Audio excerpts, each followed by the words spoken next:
I never thought I'd see the day where the United States was so closely allied with another country that invaded another great power. And what happened in the Ukraine war is that Ukraine invaded Russia. You reversed it. You said Ukraine invaded Russia. Yes, Ukraine invaded Russia, the Kursk offensive in August of 2024. And we and the British supported it. During the Cold War, it was unthinkable that we would side with a country that invaded the Soviet Union. It was a very different Europe back then. NATO was on one side, and the Warsaw Pact was the military alliance on the other side. And we thought all the time about how to prevent a war. And then the Soviets would leave, and the United States decides 1994 that he's going to expand NATO eastward. The Russians are adamantly opposed. In 1999, we have the first wave of expansion. Poland, Hungary, the Czech Republic come in. So the Russians scream bloody murder. They do not want NATO expansion. We just shove it down their throat. Why do we shove it down their throat?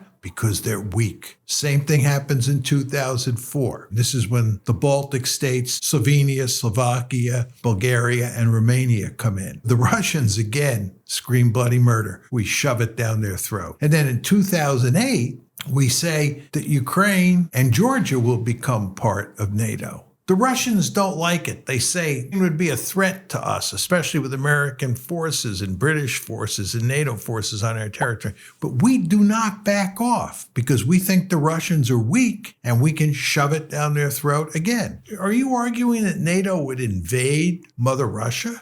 We say no threat. This is not going to happen. And what happened, the war in Georgia in August 2008, and then, of course, the Ukraine war, February of 2022. And Ukraine, which is joined at the hip with the United States and Britain, invaded Russia, the Kursk offensive in August of 2024. Furthermore, Ukraine struck at one of the three legs of the strategic nuclear triad. Russia has bombers, its land-based ICBMs, and three, its sea-launched ballistic missiles. Well, Ukraine attacked the strategic nuclear bombers of Russia, and we and the British supported it. Nobody would have dreamed of doing that in the Cold War. That's a prescription for disaster. If you live next door to Godzilla, you have to be very careful that you don't anger Godzilla. Because if you don't, you'll end up with a Ukraine that's destroyed, which is the one you now have.